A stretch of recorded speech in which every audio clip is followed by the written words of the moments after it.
Some chit chat while we figure this out. I know some of you actually have remote team members who would like to share with us some of your experiences with remote team members. Yeah, so we started in the summer, started having a discussion. Obviously, I started with you and then went to Alondra, and we discussed. We did a bit of an analysis. We looked at all our sub processes. We looked at their who's currently doing them, the degree of competence, and the degree of like or dislike of them. Yeah. And then we triaged that list to determine what would be ideal to outsource. So when we started working with Alondra, got candidates, interviewed, ended up obviously proceeding with Laura Vargas. And Laura slowly ramped up and up and up. And the evidence that she's ramped up is Dolly's blood pressure has gone down and down. So, and that's a plus. That's a positive. which was an explicit goal for her. Kidding aside, you have to load balance the work so that you create headroom capacity for growth. And we're fortunate to have some very rapid growth. So thankful for that. So we've been so happy with Laura taking up the phone lines, number one. In fact, she's become our Ring Central guru. Number two, she's now picked up all our application processing. Great. And three, she's helping with maintenance coordination with tenants. And fourth, rent collection. So wow. A little bit on that. And now we've hired our second, Remelin, who's going to be our lead simple guru and our lease renewal expert. Great. So one question I have for you on the lead simple, are you guys doing the workflows and task management on that? That's explicitly. So I told her, you're going to have a dual job, an operating job and a program manager job. The program manager job is to learn Lead Simple inside and out, which I'm helping her with. And she's going to manage and optimize our processes that describe all the sub functions that we do. Wonderful. Well, that's awesome. Well, thank you for sharing that, Kareem, and being so brave to share with the group. I know you've been successful, so it's great to hear from somebody that's had success with virtual assistants. So looks like our PowerPoint is up. So thank you, team. We have a good team that backs us. So thank you for that. So anyway, so let's get started. I really kind of wanted to today, really, I want to get into managing remote team members and really leading them, right? So you've hired them, now what, right? So they're in the door, and how, as franchise owners, can we put systems and processes together to effectively manage your remote team members? So that's kind of what we're going to go through today. So next slide, Brett.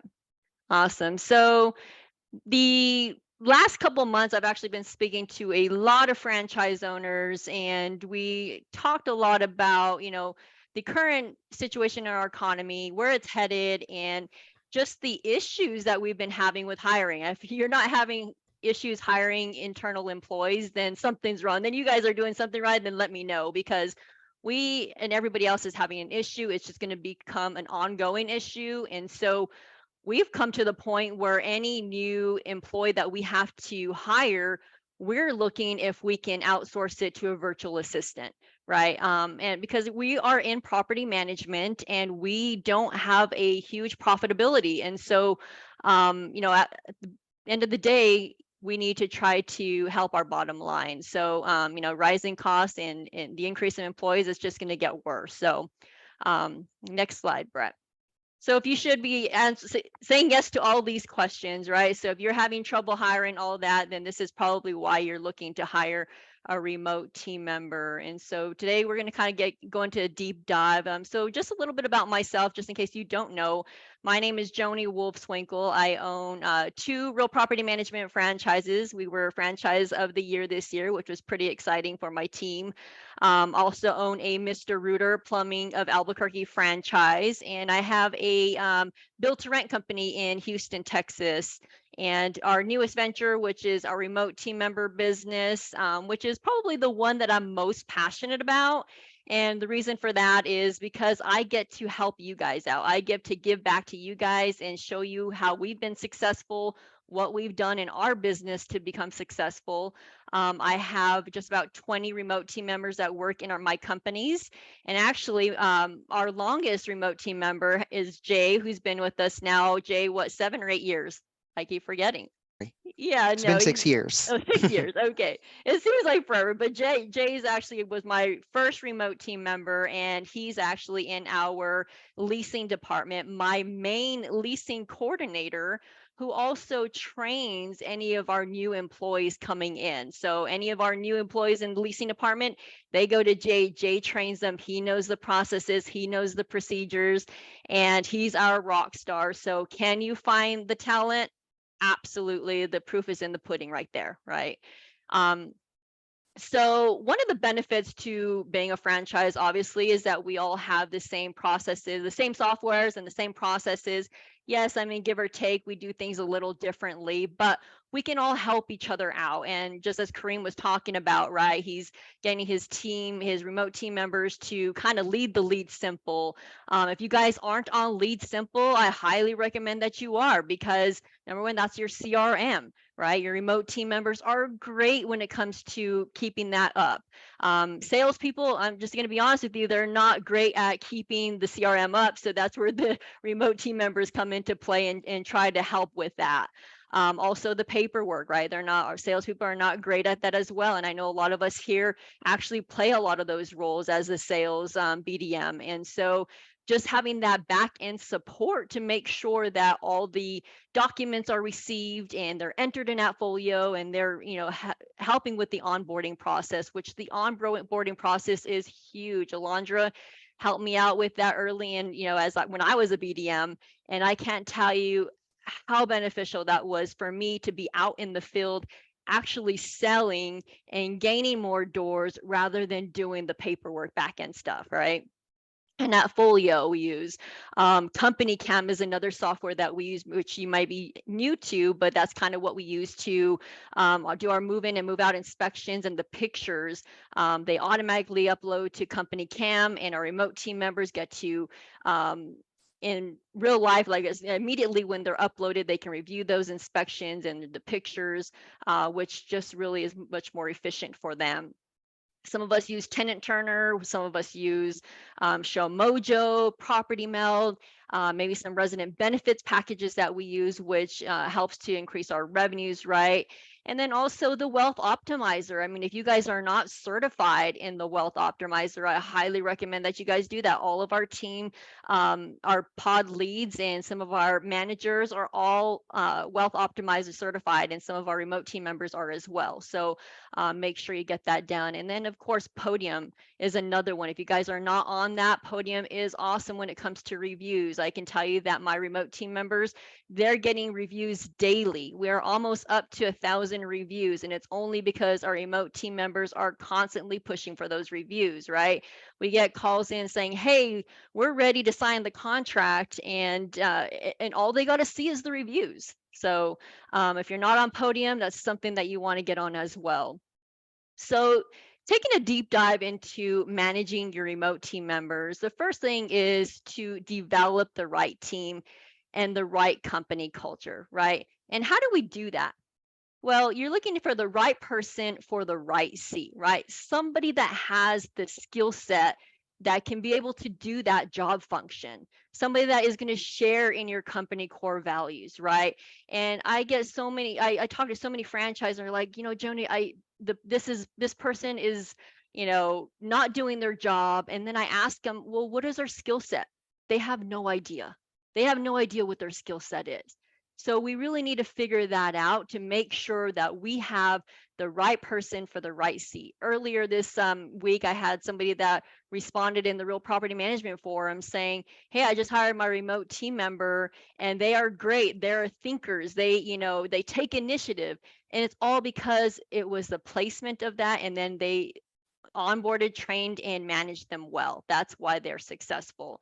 So if you want to go, Brett, to the predictive index, I'll kind of show you the tool that we use to actually place our tenants. So this one is, or I'm sorry, place our remote team members. So this is an example of a leasing coordinator, right? So a leasing coordinator is really a specialist highly precise worker who remains skeptical while respecting authority. So that's what we look for, right? They need to be precise, right? A little skeptical because we're putting tenants into properties. We want to make sure that we are putting the right tenant in the property.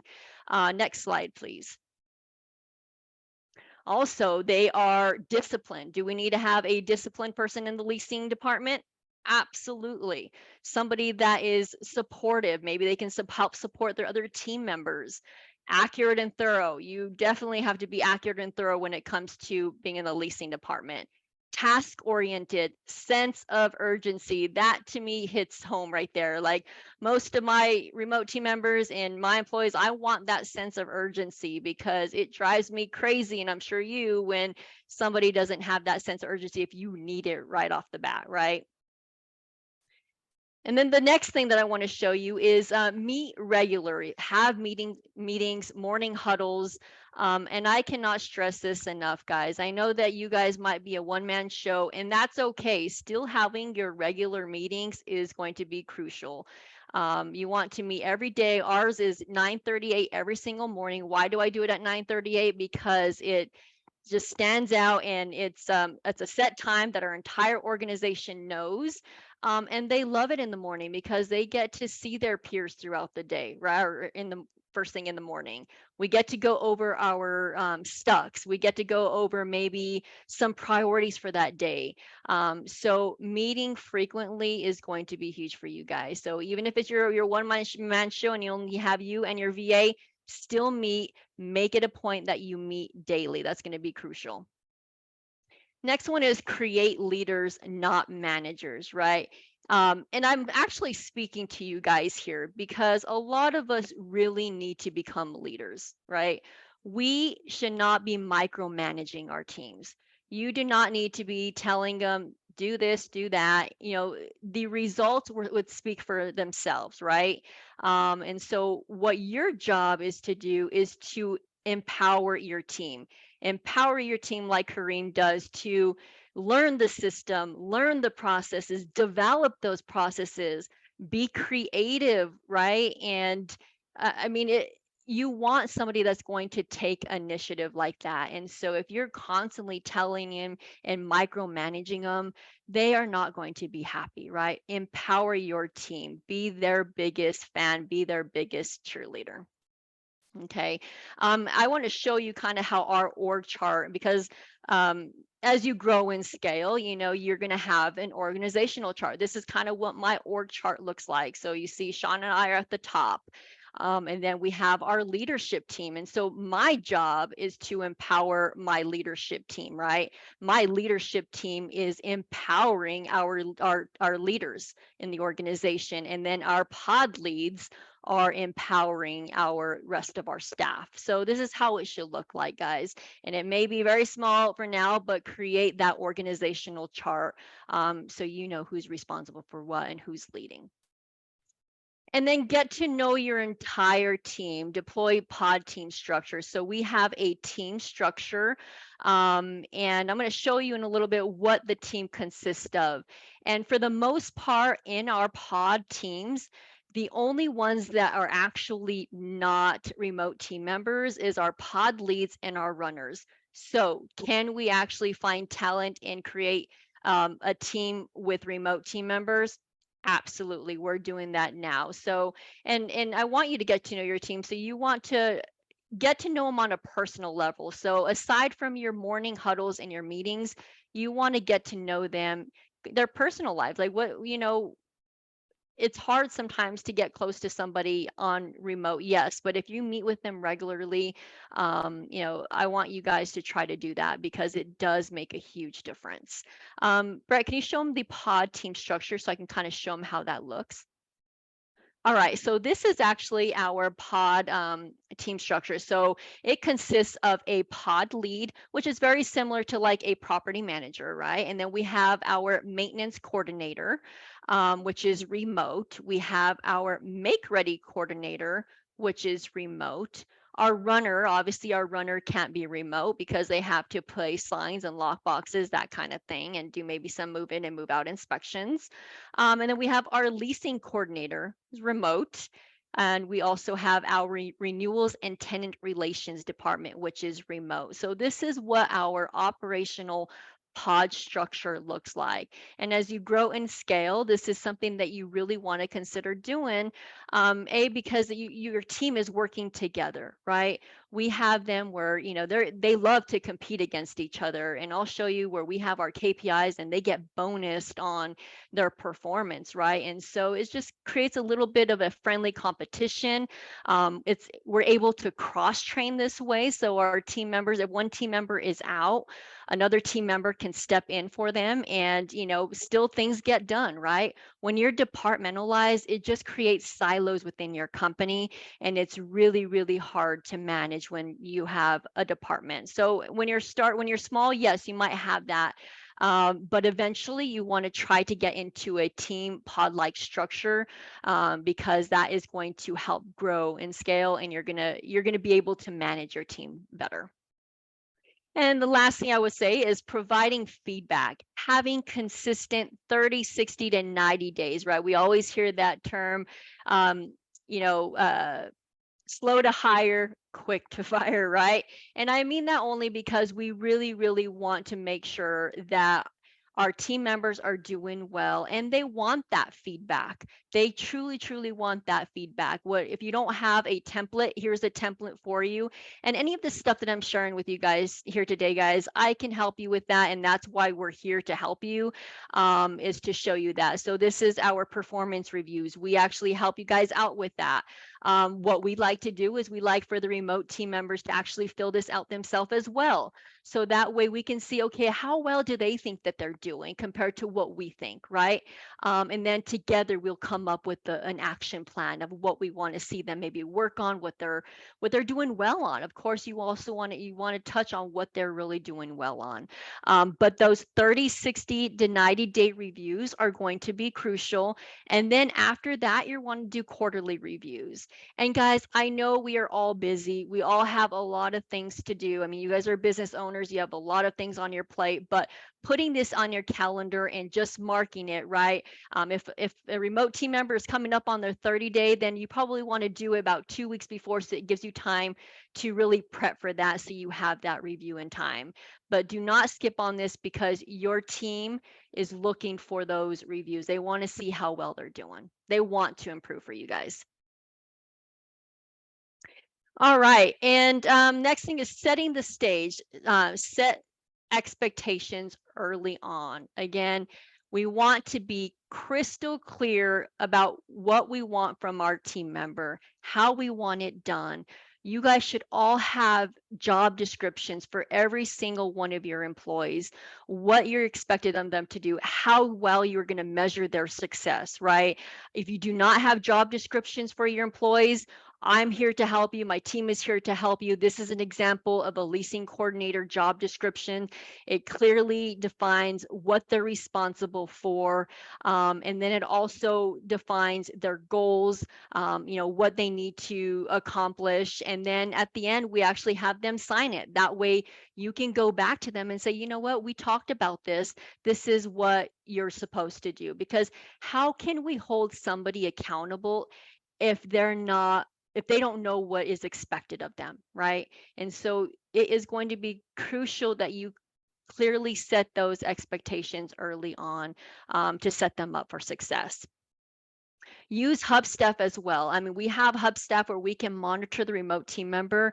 But again, guys, I'm pointing back to, we are not micromanagers, right? So I don't want you sitting there on the computer, or asking us like, where's my remote team member? Because the proof is going to be in the results, right? You're going to have KPIs, and if you don't, you should. And that's how we're monitoring. We're leading them. We're being their biggest fans, their biggest cheerleaders, telling them, empowering them to be thinkers, right? But that is there. We also have Microsoft Teams. I think that if you guys aren't on something similar with Microsoft Teams or Slack, this is something that you want to get get in on, because you can video call them anytime. You can message them. I have different, if you see on the left-hand side, I have like different channels for each pod, right? So that way I can effectively communicate with each one of my pod members. So if you're not on something like this is great. It also, the remote team member can literally plug into the system and start answering calls. So it's great for your management as well. And then I didn't talk about the email platform, but I know that if you guys are going to be going into Lead Simple, which I highly recommend, that new feature with the email platform is huge. Having that email in one place along with your automation and your CRM, that's what we've been looking for, guys, forever. So it's definitely going to help you manage your team better. And then hold employees accountable, right? We want to make sure that we are taking action in really, I mean, if somebody's not doing what they're supposed to do, then we want to try to get it resolved quickly. We don't want to wait, because if you wait, the problem's just going to get worse. They're going to think that they're doing better or they're doing well, and they're not. So, handle those issues right off the bat, and then document them, right? Document, document, document. That's what we always talk about, because you can always go back to that, and have those discussions with your remote team members or any employee. Use KPIs and recognize them for a job well done. So if you go up actually to our KPI report, so this is actually our KPI report, right? What are we measuring, guys? We are measuring, in my business, I measure client services, right? I want to make sure that my owners get one touch a month, right? And so I'm measuring that with my customer service department, making sure that they are making those calls. Tenant relations, right? I want to make sure that we are renewing these tenants' leases. Leasing, on measuring our occupancy rate, our average turnaround time when it comes to leasing, make ready turnaround time, work order turnaround time, and of course reviews. I mean, those are crucial. So I'm measuring all these, and you can see we have red is out. If they're in the red, they're not doing well. Yellow, they're doing okay. And then we have green and super green. So our goal is for our teams to be on the green and the super green, right?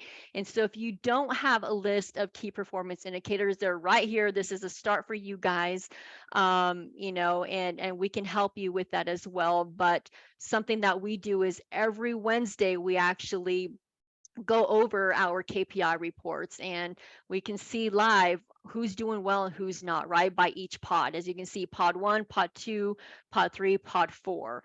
And we bonus them for how well they do. So we give them 1 to 2% of their salary in bonuses every quarter. And the remote team members get to participate in that. So do you think they're excited about that? Absolutely. And do you think they're going to work harder for you? Absolutely. So again, bonus them, guys. This is, kind of an example of what you can see most of them are in green and super green, because they want to get those bonuses. A few of them are in the red and the yellow, and we're making progress there. But it allows you to manage a team. It allows your team to, get rewarded for their job well done. And then I just threw this case study in here, and I have Jay in here because Jay's one of my rock star leasing coordinators. And, I actually did this case study early on where a couple of my pods had in-house leasing coordinators, and then our remote team member coordinator for our leasing department. I gave him the same amount of leases or new properties to list. And it turns out after 20 properties that we needed to list, like Jay still only had like 3. He had leased all of them. And then my in-house, staff had, I think it was like 15 to 20. So, guys, it's crazy, like what can be done with your remote team members. They are so smart. They get it. They have that sense of urgency to make sure that it gets done, right? And so I use that case study because I think it's cool to see that, our remote team members are doing, in a lot of cases, a lot better than our in-house employees. And what do we learn by? I mean, I learned a ton by hiring our remote team members, right? Initially on, it was so that Sean and I could delegate tasks to our other employees and remote team members. So that way we can do things to grow our business, right? I truly wouldn't be able to sit here and talk to you today if I didn't have my remote team members, because I mean this business is a beast. There's a lot of moving parts in this business, and you truly can't get it done without people. So I have great people in place. And they've also, I mean, Kareem touched on it as well. I mean, the load on your current employees, right? Sometimes we just put so much on our current employees plate, and you know, at the end of the day, they're gonna get burnt out. And if you burn them out, they're gonna leave, right? And so we want to make sure that we're not doing that and we get them help that they need. And then also, I mean, I know that customer service, we always put that on the back burner. We're all trying to improve our NPS scores, right? And we just sometimes can't do it because there's only so much that us as business owners can do. But now we can, because our remote team members are constantly asking, how are we doing? What can we do better? We are providing that extra customer service that we weren't able to otherwise. And then it allows us to grow and scale as a company and an organization.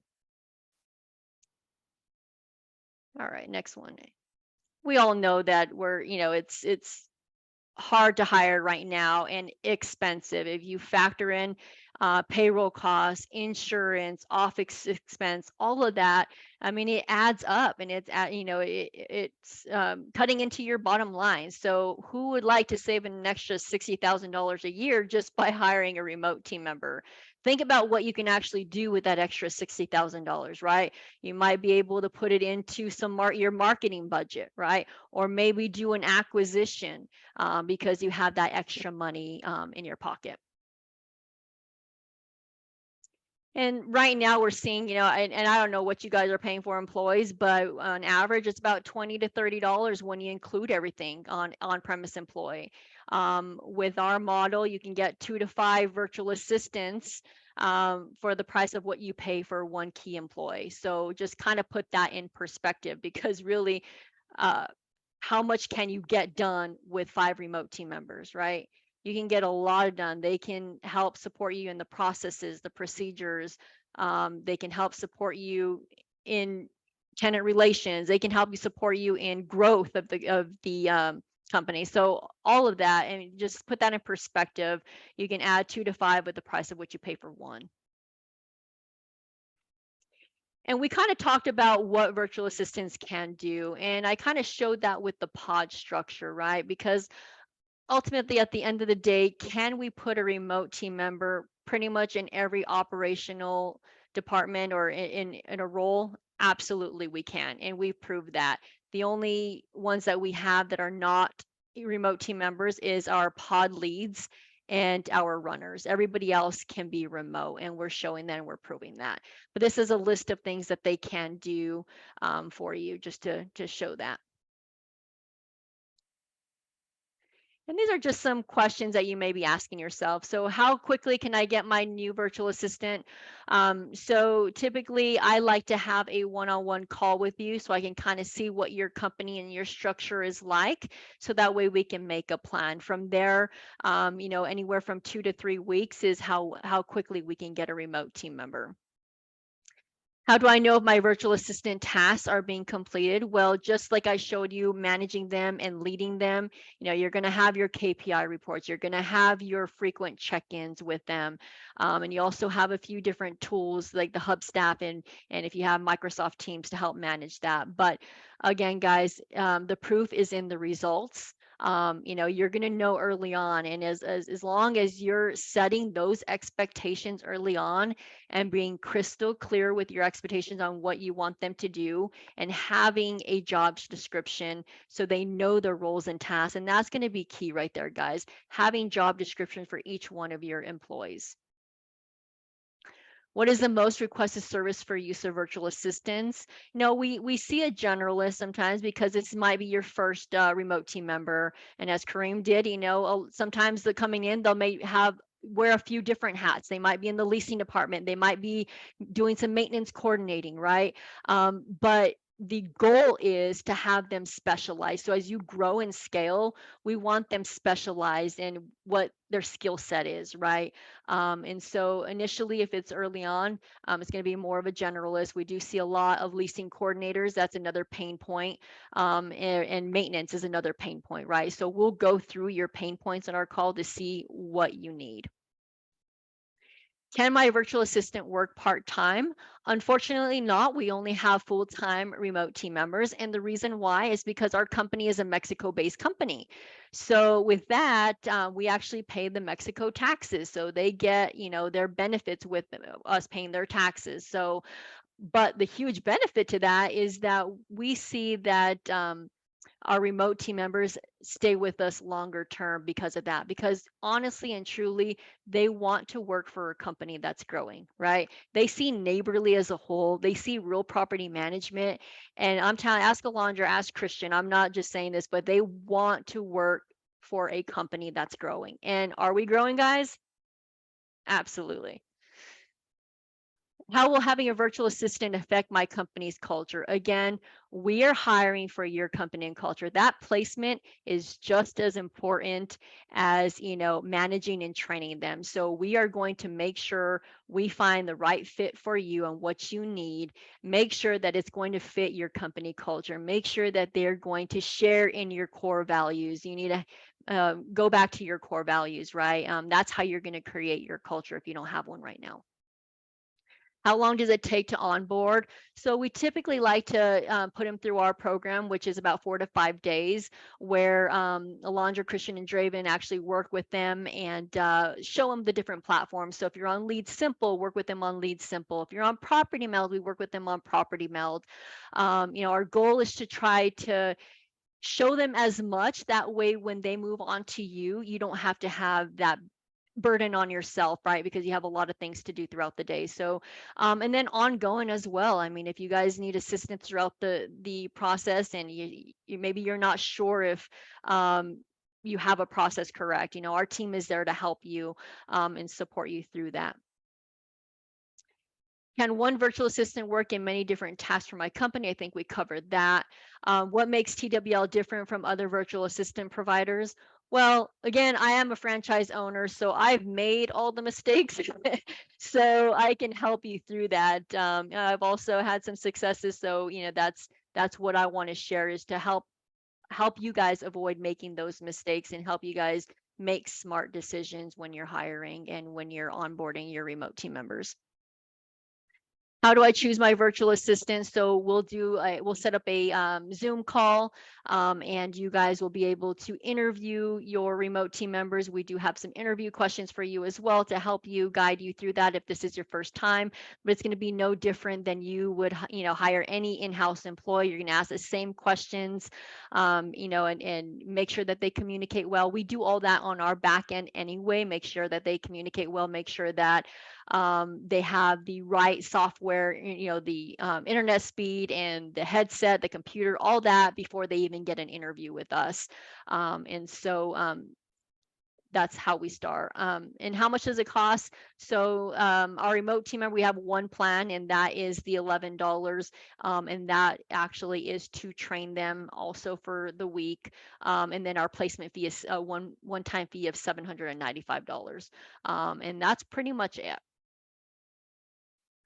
So I wanted to kind of open it up to questions. I know that Kareem kind of shared a bit, and I know some of you guys on the call have remote team members, and I want us to be interactive. So I want to open up the floor and see if you have any questions and or statements to make. I have a question, Joni. Sure. I like what you're talking about, the quarterly bonuses and the 1 to 2% of their salary. Because they're in Mexico, do you do anything different for like a year-end bonus, or do you just throw in the quarterlies? That's a really good question. So in our business, we actually have the quarterly bonuses that they get And in Mexico, it's actually required that they actually get a Christmas bonus. It's called an aguinaldo. Am I correct, Alondra? That's correct. Okay, yes. So, and that is a percentage of their salary, but based on the $11, it's no more than 600 a year that they get. And I have a lot of franchise owners that say, hey, I want to bonus them a little bit more Mhm. than that, but you're not obligated to. But yes, we in my company, they get the aguinaldo and they get their quarterly bonus. Perfect. Okay. And then will you share the PowerPoint that you ran through with us today? I'd love to. Absolutely. Thank you. Of course. And if you Joni- guys need any assistance with the job description, anything like that, please let me know. Happy to help. So Joni, as expected, when you set up a webinar, you create value. You went a lot further than I expected you to with the pods. And, I know we've talked about these things, but I really love the fact that you are not into information, hiding, but sharing. And that's part, I think, of the blessing that you have in your businesses. So on that same track of bonuses, we're wanting to do sort of not so much a bonus, but like a Christmas gift, something more memorable than money. And I know we have Remelin in the Philippines and Laura in Mexico. Does something like Amazon accounts and cards, is that effective or not effective? Or what recommendations do you have for sort of Christmas gifts? Yeah, I've had some clients actually send them Amazon, but yeah, for most of them send them money. But yeah, it could take a little longer for them to get it if you are giving them anything different. We typically do it electronically. So if they have an Amazon account, we can actually buy into their account that money. Yep. So that works. Yeah. Okay. And also Philippines. So Philippines, they can use Amazon. Yes, they can. Joni, I had a question. Yes. How are you? Good. So we've been a customer of yours since March. Oh, awesome. We've Joni, I always am the guy that is going to be, has bad luck sometimes. So we've had a tough time. We've just stuff that's happened. So we're on our fourth remote team member right now. My question to you is, we're smaller, we're starting up here, and one of the things that we're hoping that a remote team member can do for us is fill in those gaps of that communication with the owners and the tenants, and because we're smaller, we're new out of the gate, is that they're wearing a lot of hats, so they're filling a lot of positions. And sometimes what I hear from others is that their remote team member is more focused on one particular task, whether it's maintenance coordination or whether it's leasing. Or is that more challenging to fill? Are our expectations too high for them to be able to wear a lot of different hats? What's your experience with that? Do you have any suggestions for somebody just smaller starting out who's needing a remote timber? They don't have that specific, one job for them. They're answering phones and they're doing, maintenance. They're just bunch of little small jobs. Yeah. How many doors do you have? About 70. About 70. Yeah. So, it's definitely, we are finding the talent. So my first remote team member, like kind of in the customer service department. So Alondra actually served kind of those hats. She, did a lot of back end stuff for maintenance, filing insurance claims when we needed to. Again, it comes down to that skill set, right? Being able to wear those multiple tasks, being able to, somebody that can take initiative, that's not going to be shy to say, hey, Jeff, I'm done with this project. What else do you need me to do? Right. But can provide that customer service as well. So again, it's going to come down to the right person for that right seat.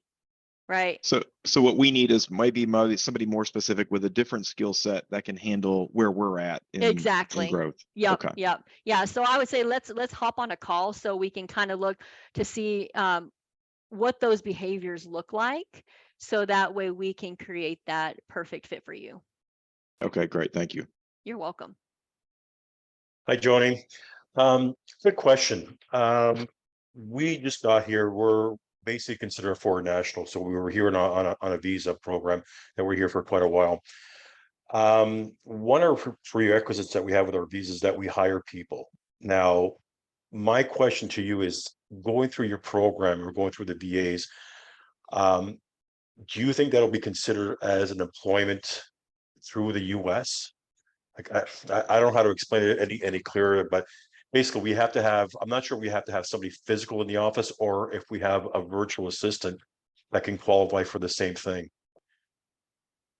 Yeah, so I'm not sure if I'm answering this question correctly, and correct me if I'm wrong, but so the remote team member, the thing is that they're not your employee, they're my employee, right? And so we just send you, we just bill you, invoice you for the hours, so you don't Okay. have to share in the responsibility at all of having an employee. Everything comes back to True Work Logistics, because they're truly our employees. We pay those taxes on their behalf. Okay, so basically, as long as I guess as long as the company's based in the US, that may be acceptable. So the reason why is because there's a few of us now with our E2 visas here working with our PM, Yeah. and we had the discussion, and we just didn't know how to approach it if we were able to go through the program, or hire somebody physical to have it in the office, which is basically No, kind I of have reasonable. client. Yeah, you'll be fine. I mean, because Okay, it's we're just invoicing you for the hours, so you don't have to share in that responsibility of actually it's just like a vendor, right? yeah, Contractor. okay. Well, that's perfect. Thanks. Yep. Good question. Well, awesome, guys. I love your questions today. And again, like I just love, seeing you guys succeed and what you guys are doing in your businesses. I learned a lot from you guys. I've learned a lot from Kareem, serving on the advisory council board, and we're here to help you in any way that we can. Brett will share the PowerPoint with all of you guys, so that way you have that. You can kind of take a deeper dive into the KPIs, the job descriptions, and of course, if you guys need anything, please let me know. I'm here to help you. I think Brett shared that Calendly link with you as well, so we can have those one-on-one calls.